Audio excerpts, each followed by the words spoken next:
Incredible flavours, even better stories. One pour, 10 minutes. Aussie bourbon lovers sharing bourbon with Australia. We're super pumped. We're in Kentucky. We're in Lawrenceburg, but we're at a distillery owned and run by an Australian, Greg Killeen. We're at Larrikin. Yeah. We're so happy to be here. Thanks for having us. Thank you for making the trip all the way from the motherland.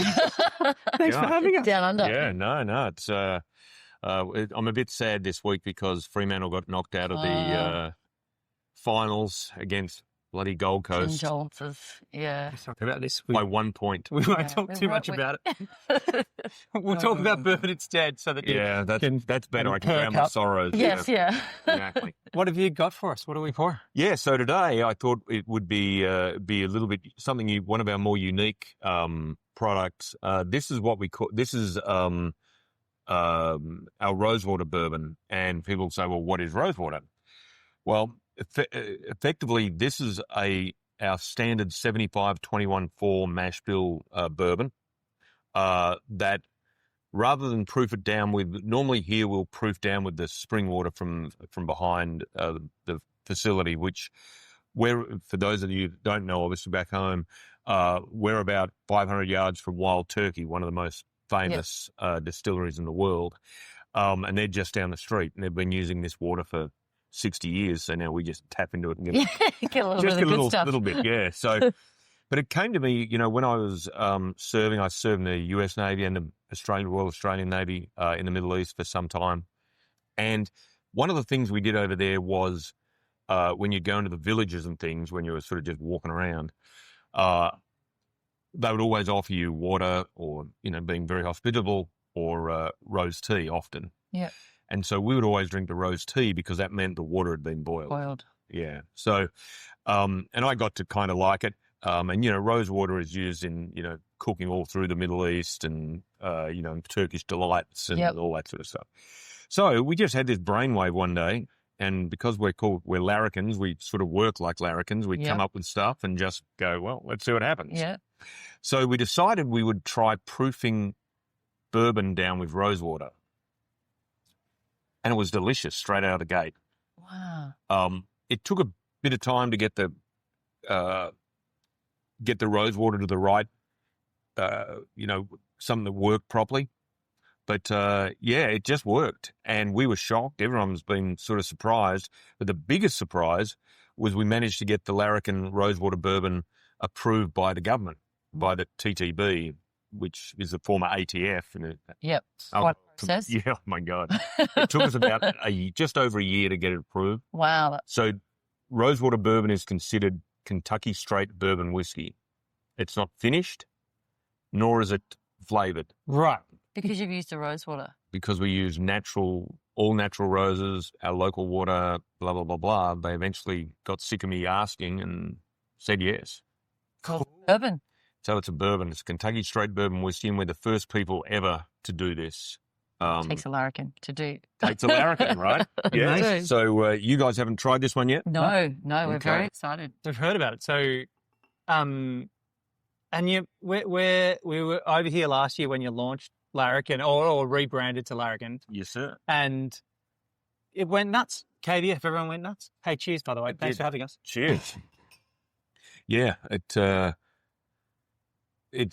KBF was great. We launched bottled in Bond at that, and that sort of won the best in show kind of deal, anecdotally, and then we had to follow up, and Rosewater seemed like a good idea. A good idea. And you've won a lot of awards. I saw in the front room there. Tons. Like we're the most awarded craft distillery in the state. So, and when you're talking Kentucky, that means pretty much. Pretty significant. That's pretty incredible because there's a lot of great distilleries around. There are. That obviously when you say craft, that doesn't include your Wild Turkeys and all those guys. But, the fact that, in 2 years we've been able to establish ourselves as, in that category, and as you say, there's some great distilleries here. Yeah.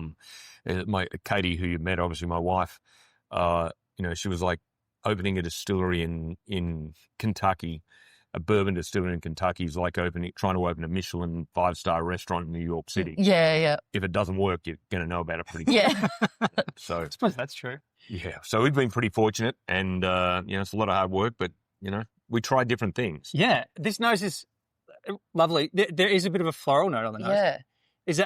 Was that part of were you trying to get some floral notes? We didn't know what. No, we didn't know what would come out. Yeah. Just experimenting with the idea and. Yeah, we experimented with Earl Grey tea. Yep. Other teas. They were all awful. Like they made it too bitter. Yeah. Right. Yeah. Which is because I've experimented with Earl Grey in our gins and things like that, and it's delicious. Yep. Yeah. But it just didn't work in bourbon. In the bourbon. So, and this is proof down to 86. Mm-hmm. So what's the result, Dave?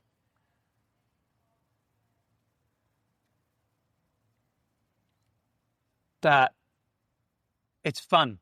It's not. I don't think that's floral at all when you taste delicious. it. But it's a lovely. The nose is really florally, and then the taste is like confectionery kind of. Yeah. Turkish delight almost, maybe. Could be that. What's the word I'm thinking of? Can't think of it. But I think it's also got a bit of sort of. I just call it dirt, but that sort of barnyardy kind of. Yep. Then that's the rose petals. Okay. Yep. So when we first made it, we did all fresh rose petals, and Yep. it had too much earthiness. Yep. Earthiness, that's what I meant to Good say. one. Yeah. Not meant to say dirt. Dirtiness. Good. Yeah. Say how you like it. Dirt. Yeah. Come on, mate. Dirt. Bourbon tastes like dirt. Bourbon tastes like dirt. Yeah, but Dirt and roses. so earthiness. Yeah. Much So Earthiness. it was way too earthy. Yep. Tasted Too like you much. were licking the barn floor. Yeah. So then we did dehydrated rose petals, and that just didn't have it. Yeah, it was Didn't have enough of that earthiness. So then we basically, it's not quite 50-50, but almost, we combined dry and fresh, and this is what we got.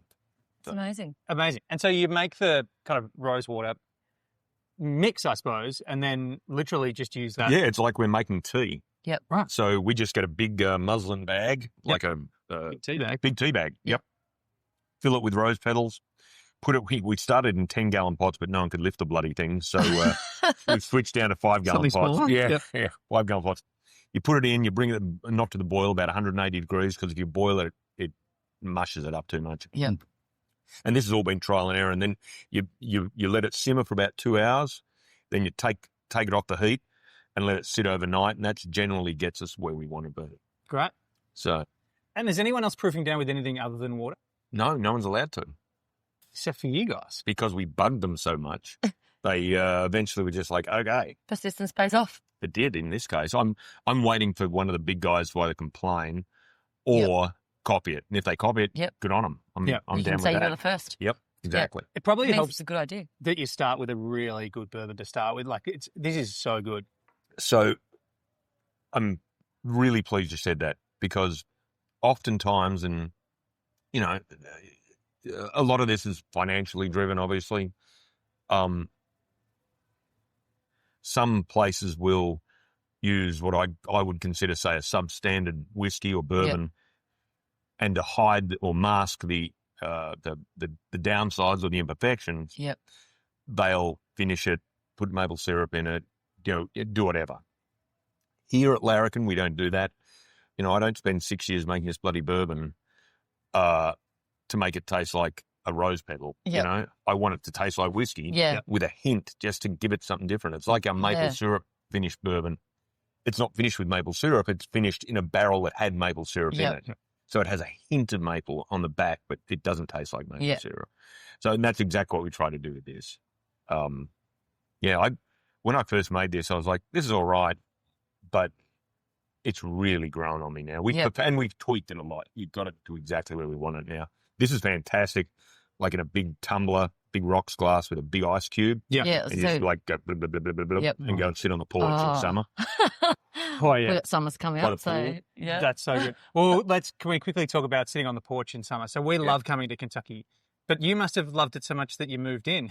What happened that brought you from being in Australia to... Yeah, so I was in the Royal Australian Navy, and I was posted over here as a naval attaché or military attaché to the U.S. Embassy in Washington. I just fell in love with Kentucky, met my now wife 23 years ago. She's from Wyoming. And she was a diplomat, and I was in the military for all that time, so we were both traveling around all over the place. And when we got back, we just were like, well, where should we go and live? And bourbon, and it's funny. I always say, Kentucky's a beautiful state, so we just loved it here. And so when I retired, Katie left the diplomatic service and became a nurse to look after veterans. She made it later in life. Later in life sounds like she's 70, but anyhow, she's not 70. No, she's not. But that's what she does. So she's a nurse now, and a Navy in the Navy, U.S. Navy. But we just love Kentucky, and when you move to Kentucky, there's only two things really to do: horses and bourbon. And I'm scared of horses, so there you go. There you go. That's how it happened. But wait, you can't make bourbon that's this good without having a passion. Have you always enjoyed like neat pours? I grew up in Margaret River, the wine region back home in WA. So I've been around winemaking since I was like, knee height of grasshopper kind of deal. So, this is still just making foods, right? So there's a lot of similarities. The great thing with making bourbon as opposed to wine is that wine is a whole process of growing the grapes. So it's like a lot of farming. Not for me. Whereas here you source all the... Right. Yeah, we just let the get all the farmers grains. do that, and then you turn it into the great liquid. Right. So if you, like my dad, he grows grapes and then he just makes wine over here, right? Not for me. Absolutely not for me. So, and the other thing is too, you get a bit of bacteria into one of those tanks, blending tank in wine, the whole thing's shot. Yeah. Here I can have a budgerigar land in it. Yep. And as long as I scoop the beak out, no one's going to know. So, that's great. It's so good. See, I normally say seagull when I say that, but people at home would get budgie. We get budgie. Yeah. Well, here's to the scooping out budgies. the budgies. The budgies. Scooping out the budgies. Cheers. Yeah. Thanks, Greg. Cheers. Unreal. Thanks for listening. Make sure you're connected with us on TikTok, Instagram and YouTube, and stay connected with us by clicking subscribe on your favourite podcast app.